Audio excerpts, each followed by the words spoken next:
Oi, gente, eu sou a professora Renata e hoje eu vou falar aqui para vocês rapidinho um pouco sobre gráficos estatísticos, os tipos de gráfico e o seu uso. Então, para isso, a primeira coisa que a gente tem que entender é para que servem os gráficos. Primeiro, os gráficos, eles apresentam informações de maneira rápida e dinâmica. Eles têm um efeito visual mais atraente e eles sintetizam e apresentam de forma mais clara os dados de uma tabela. Os gráficos, eles são utilizados para apresentar de forma simples os dados coletados e apresentados em uma tabela. Então, para isso, a gente precisa entender quais são os tipos de gráfico que existem, os principais, e em que tipo de situação é que a gente escolhe o tipo de gráfico a ser usado. O primeiro tipo de gráfico é o gráfico de barras. Se você observar aqui no exemplo, nós temos número de nascimento nos hospitais e nós temos três situações: Hospital A, Hospital B e Hospital C. A altura das barras mostra a frequência.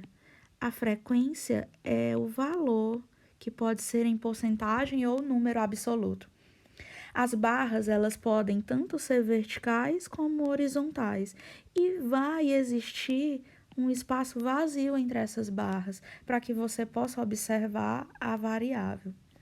Os pontos positivos do gráfico em barras é que ele permite estabelecer facilmente comparações e também tem um forte impacto visual. Já o ponto negativo do gráfico de barras é que ele só pode ser utilizado para transmitir informações simples. O nosso próximo tipo de gráfico é o gráfico de barras agrupadas, que também é conhecido como gráfico de barras múltiplas. Para cada valor da variável, aparece um grupo de barras, ou seja, se você observar aqui o exemplo, nós temos a temperatura em 4 localidades de Portugal, e aqui nós temos o valor mínimo, o médio e o máximo. Ou seja, nós estamos fazendo uma comparação dessa variável de 3 formas diferentes. Então, os pontos positivos do gráfico de barras agrupadas é que ele permite comparar diferentes grupos de dados para os mesmos valores da variável.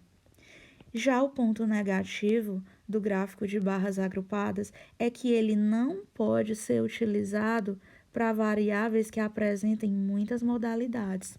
Ou seja, aqui no nosso exemplo, eu só estou comparando a variável temperatura. Se eu fosse comparar com uma outra variável, provavelmente eu teria que utilizar outro tipo de gráfico. O próximo tipo de gráfico são os pictogramas.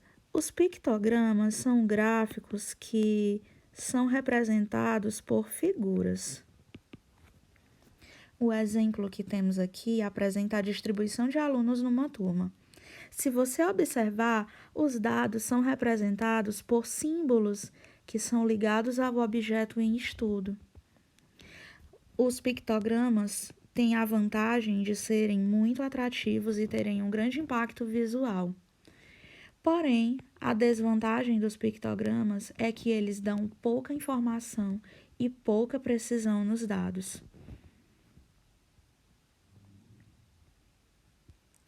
O próximo gráfico é o gráfico em linha, também é chamado de gráfico de segmentos. O gráfico em linha, ele é formado por linhas ou segmentos no plano cartesiano. No eixo horizontal, sempre vai estar a variável tempo. O gráfico em linha, ele é utilizado no que nós chamamos de séries temporais. Ou seja, nós vamos avaliar o comportamento de uma variável ao longo do tempo. Observando o gráfico do exemplo, nós temos a audiência dos canais em uma semana.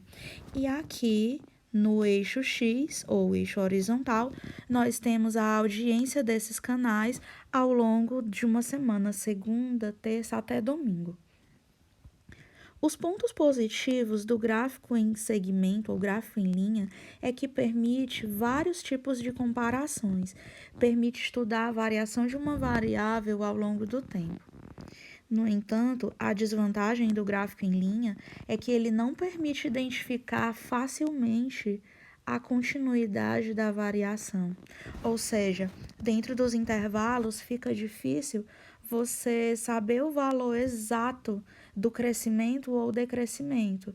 Você só consegue observar o intervalo de uma maneira mais clara. O próximo gráfico é o gráfico de setores. O gráfico de setores, ele popularmente é chamado de gráfico pizza, por ele ter um formato circular. Ele é um círculo dividido em setores e a amplitude de cada setor é proporcional à frequência correspondente. Normalmente, os gráficos de setores apresentam as informações em porcentagem. E para você resolver problemas e descobrir o ângulo num gráfico de setores, você tem que lembrar que uma circunferência toda tem 360 graus e o todo equivale a 100%. Assim, você consegue descobrir o ângulo do setor e a porcentagem correspondente. A principal vantagem do gráfico de setores é que ele é bem útil quando a análise das proporções é mais importante do que o valor real, além dele ter um forte impacto visual. Mas a desvantagem dele é que ele só deve ser utilizado quando a variável toma poucos valores. Um só gráfico não permite comparar grupos de dados. E por fim, nós temos os infográficos.